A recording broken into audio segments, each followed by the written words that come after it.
This video is going to be a brief tutorial on how to insert your drawings or create drawings of your Snorks.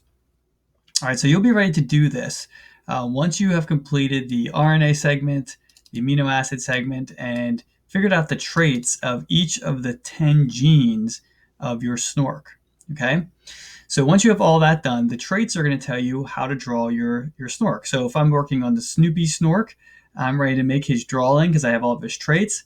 I'm going to go down to the Snoopy Snork, and I could do this in one of two ways. The first thing I could do is I could hand draw my Snoopy Snork.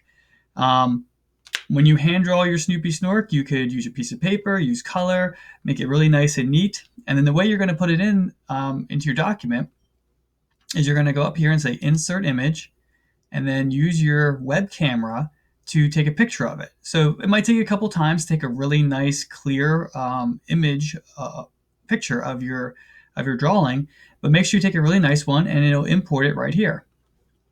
The other way you could do this is to do a digital drawing. So you can go to Insert, Drawing, and then you're going to click New, and then you're going to get your canvas up, and you have all of your tools that you can use. So here's your line tools. Here's all your shapes. So let's say I want to give my Snork a triangle head for some reason. And then I could fill him in and say, okay, he's going to be green. And I can give him some type of body. We'll use this one for the body. Here we go. So as we go through, we can make our Snork. We can give him eyes and a face and whatever other traits he's supposed to have. We'll click Save. And you can see that it imports it really nice and easily.